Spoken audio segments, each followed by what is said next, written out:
Oke, Assalamualaikum warahmatullahi wabarakatuh. Long time no see. Kita berjumpa lagi ya setelah lama banget tidak berjumpa di pembahasan soal. Nah, ini mengapa saya mau membuat soal dan pembahasan. Nah, karena banyak siswa-siswi dari SMP Negeri 2 Selogiri yang WA ke saya atau DM, beberapa yang WA dan DM mau minta pembahasan persiapan akhir semester atau ujian semester 1 yang insya Allah rencana akan dilaksanakan pada akhir November atau awal Desember yang insya Allah ya. Nah, ini adalah soal-soal cerpen dan teks laporan percobaan atau observasi. Oke, langsung saja kita bahas soal-soal persiapan akhir semester 1 Bahasa Indonesia. Apa kabar siswa-siswi, anak-anak SMP Negeri 2 Selogiri? Setelah 2 bulan saya nggak berjumpa di kelas ya. Nah, hanya mungkin seminggu sekali kita berjumpa di ekstra drama, itu pun kadang 3 minggu juga nggak berjumpa karena memang saya lumayan waktunya belum luang ya.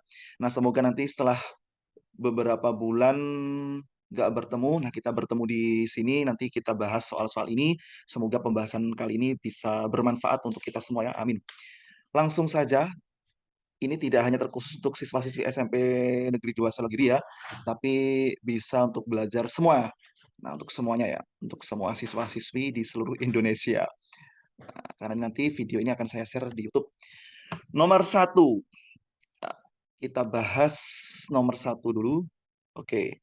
Paragraf yang termasuk teks laporan percobaan ditandai dengan nomor. Nah, ini ya. Paragraf yang termasuk teks laporan percobaan ditandai dengan nomor. 1. Bacalah paragraf-paragraf berikut dengan cermat. 1. Pada kegiatan B, penulis mendapatkan hasil bahwa ketika beberapa tetes tinta dimasukkan ke dalam air, tinta akan bercampur air dalam beberapa menit tanpa diaduk. Tinta bercampur dengan air secara keseluruhan. 2. Keindahan Pantai Kute pun sudah terkenal sejak dahulu. Bahkan para wisatawan mancanegara sudah meramaikan Pantai Kute sejak awal tahun 1970-an. Hal tersebut tentu saja berdampak positif bagi masyarakat Bali secara umum, terutama terkait dengan kondisi ekonomi masyarakat setempat. 3. Rubella atau biasa disebut campak Jerman adalah penyakit menular yang disebabkan oleh virus rubella. Gejala rubella yang paling utama adalah demam ringan dan bintik-bintik merah di kulit. Rubella sering terjadi pada bayi dan anak yang belum atau tidak diimunisasi. Oke. 4. Pemerintah pusat akan mendorong pemerintah daerah di Sulawesi Tengah untuk mengaktifkan kembali aktivitas perekonomian. Selain itu, pemerintah pusat pun akan berupaya memenuhi kebutuhan masyarakat Palu, Donggala, dan Sigi, yaitu jaringan listrik dan komunikasi. Nah, saya jelaskan dulu ya, paragraf yang termasuk teks laporan percobaan. Teks laporan percobaan itu sama saja teks laporan observasi. Ini sudah sangat kentara ya, bisa terlihat jawabannya yaitu option apa teman-teman semua, anak-anak semua? Yaitu option A, nomor 1. Mengapa jawabannya nomor 1? Karena dalam ilustrasi tersebut ini sudah terlihat ya, pada kegiatan B penulis mendapatkan hasil bahwa ketika beberapa tetes tinta dimasukkan ke dalam air, tinta akan bercampur air dalam beberapa menit tanpa diaduk. Nah, ini teks laporan percobaan atau observasi. Kalau yang nomor 2, ya nomor 2 ini masuk teks deskripsi ya. Teks deskripsi adalah teks yang menggambarkan objek ya, objek bisa mungkin manusia atau hewan.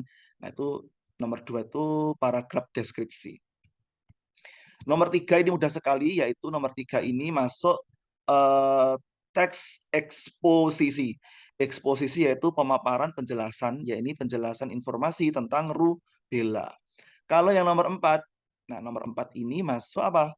Teks berita ya, headline news ya, teks berita yang berisi fakta maupun opini. Nah, jadi jawaban nomor 1 yaitu A ya, jawaban nomor 1 A boleh dicatat.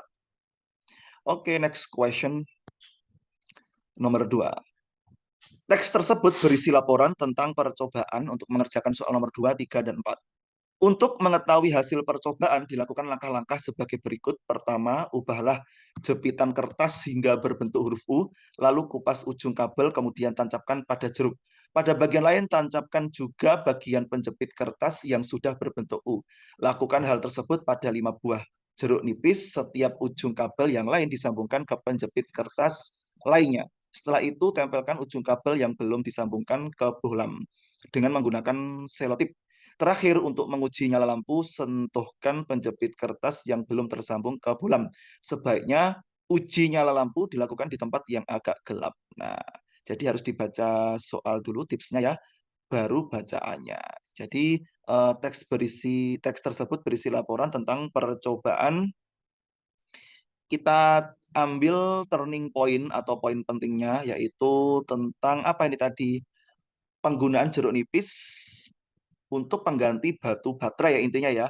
Nah, jadi intinya itu jawaban yang paling relevan atau terpercaya yaitu jawabannya option B, menggunakan jeruk nipis sebagai pengganti batu baterai. Ya, jawabannya option B, nomor 2 boleh di note gitu ya. Nanti untuk pembahasan atau pertanyaan bisa di kolom komentar, dan ini semua nanti tidak akan saya bahas ya. Ada 20 soal, 10 soal materi teks laporan percobaan, 10 soal teks cerpen. Jadi saya bahas 4 soal observasi, 4 soal teks cerpen, yang lain coba nanti anak-anak kerjakan atau mungkin rekan-rekan kerjakan ya. Lanjut nomor 3. Berikut ini ciri kebahasaan teks laporan percobaan sesuai dengan teks tersebut, kecuali ya. Berkaitan dengan ciri kebahasaan, setiap teks itu pasti mempunyai unsur kebahasaan. Ada konjungsi, ada kata kerja, ada sinonim, antonim, dan sebagainya ya. Tapi yang sering keluar itu biasanya konjungsi ya, konjungsi, atau mungkin sinonim, antonim, atau istilah teknis. Nah, lanjut nomor 3 ya tadi. Nomor 3, ciri kebahasaan yang sesuai, kecuali ya. Nah, kalau kecuali ini mudah sekali karena teks laporan hasil observasi itu tidak ada sudut pandang. Jadi jawabannya option B. Sangat sering menggunakan kata ganti orang. Kalau itu masuknya di unsur kebahasaan teks cerpen. Jadi jawabannya B, kecuali ya. Jadi unsur kebahasaan teks laporan percobaan ada A, menggunakan kata kerja aktif. Kata kerja aktif ya misalkan makan, minum. Kalau pasif, dipasifkan ya diminum, dimakan, dan sebagainya ya. C, tidak ada urutan waktu ya, kronologis ya, tidak ada urutan waktu, betul. Yang ada urutan kegiatan. Option D, menggunakan kata tugas untuk menjaga kepaduan antar kalimat atau paragraf, betul sekali. Jadi nomor 3 jawabannya option B. Lanjut nomor 4. Ya, nomor 4. Dalam teks laporan percobaan, teks tersebut termasuk ke dalam bagian prosedur karena apa? Kok bisa masuk dalam bagian prosedur? Oh, prosedur itu berisi step by step atau langkah-langkah. Yang pastinya ya jawabannya option C, menguraikan langkah-langkah percobaan secara berurutan. Oke, sampai nomor 4. Kita lanjutkan nomor 5. Ini saya tampilkan pelan-pelan, coba nanti di pause, silahkan dikerjakan, nanti jawabannya bisa lewat kolom komentar YouTube saya, bisa Instagram, DM Instagram saya gitu ya. Oke, nomor 5 ini saya share screen lagi, coba dibaca. Oke, selamat mengerjakan.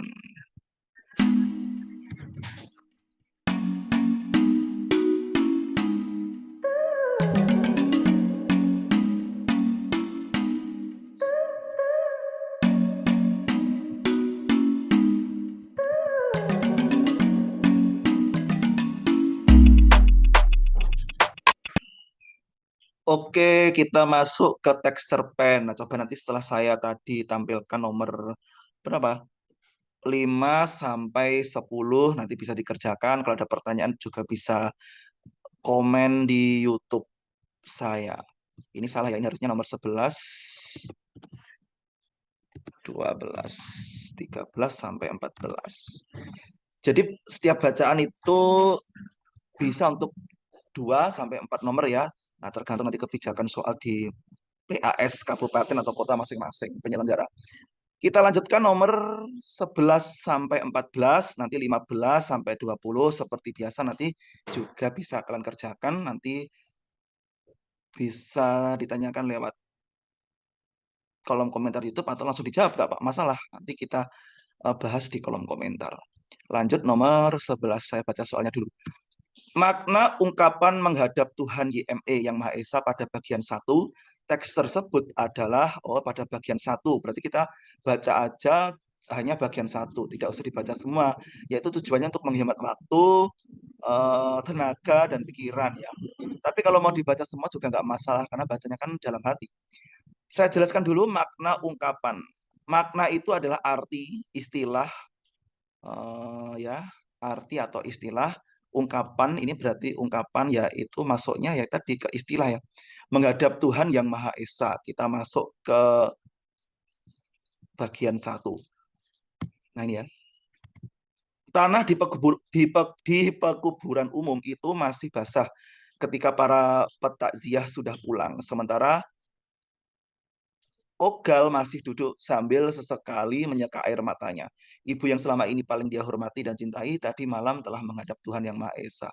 Saya kira ini anak-anak Espero SMP Negeri 2 Selogiri atau siswa-siswi lain sudah paham ya. Menghadap Tuhan yang Maha Esa, yaitu pastinya nggak mungkin memohon berserah diri, merasa tidak berdaya. Jawabannya B, meninggal dunia. Ya, option B ya. Nggak ada masalah ini saya kira. Lanjut, next question nomor 12. Bukti karakter Ogal, namanya kok Ogal ya, adalah seorang pekerja keras sesuai dengan bagian 3. Teks tersebut adalah bagian 3. Oke, saya baca dulu. Ini ya, 3. Tapi saya tidak enak kalau menganggur, Bu. Di rumahku engkau tidak mungkin menganggur. Engkau bisa belajar menggunakan komputer, mengetik, nonton TV, dan memelihara kebun.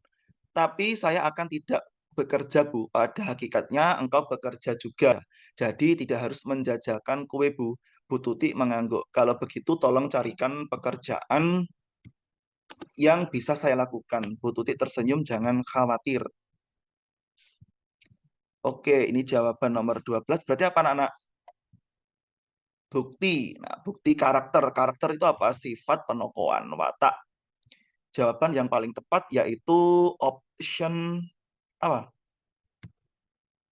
Ya, option D ya. Ogal meminta pekerjaan untuk dirinya kepada Bu Tuti. Nah, itu pekerja keras. Bukti karakter Ogal sebagai seseorang pekerja keras yang sesuai dengan ilustrasi bacaan teks cerpen bagian 3. Gitu ya, teman-teman ya. Kita lanjut nomor 13. Pada bagian 2 teks tersebut pengarang menggambarkan Ogal sebagai tokoh yang tidak mau hidup berfoya-foya, yaitu dengan cara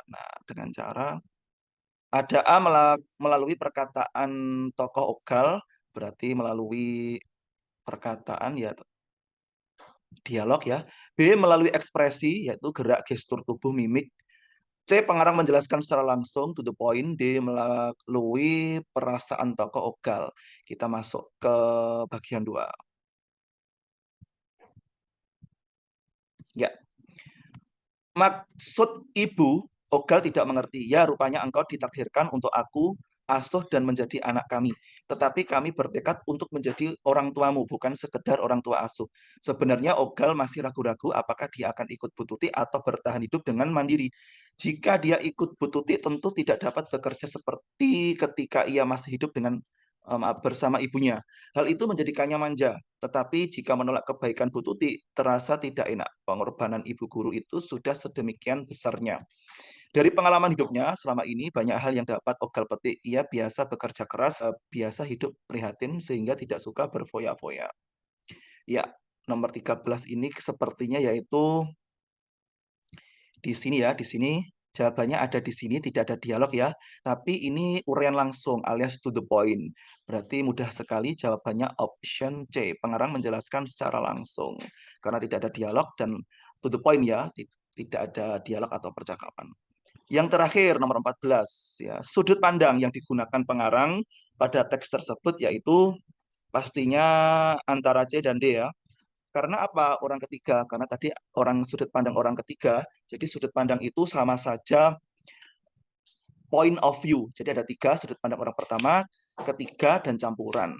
Mengapa sudut pandang orang kedua tidak ada? Karena sudut pandang orang kedua itu di dalam cerpen memang pengarang tidak menghadirkan karena isi dari sudut pandang orang kedua yaitu ada apa ya, kita kami. Nah itu berarti kalau kita kami ada di cerpen berarti kita hadir di dalam cerpen, makanya pengarang tidak menghadirkan sudut pandang orang kedua. Ini jawabannya C ya, sudut pandang orang ketiga, pengarang serba tahu, serba tahu.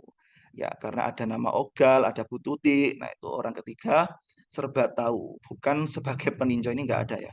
Nah, jawabannya option C. Alhamdulillah sudah 8 soal, 4 soal materi teks laporan percobaan, 4 soal teks apa nih tadi, cerpen ya. Nah, harusnya ada satu bab lagi yang belum saya hadirkan yaitu teks tanggapan kritis. Oke, nggak masalah, langsung aja.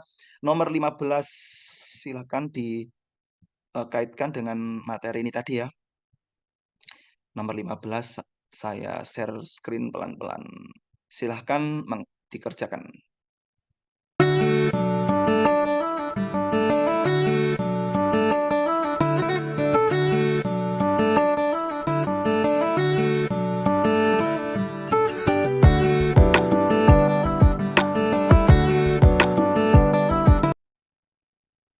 Ya, terima kasih atensinya anak-anak semua ya, Espero SMP Negeri 2 Selokiri, semoga selalu sehat selalu dan harus nurut kepada Bapak Ibu guru. Pokoknya banyak prestasi karyanya. Jadi harus banyak karya ya kalau prestasi nanti insya Allah mengikuti. Amin ya robbal alamin. Oke, pertemuan kali ini saya akhiri dengan bacaan hamdalah bersama-sama. Alhamdulillahirabbil alamin. Semoga pertemuan kali ini bisa bermanfaat dan berkah untuk kita semua. Amin ya rabbal alamin. Terima kasih. Assalamualaikum warahmatullahi wabarakatuh. SMP Negeri 2 Selogiri. Jaya, jaya, jaya. Nanti kapan-kapan kita berjumpa di Ekstra Drama. Thank you.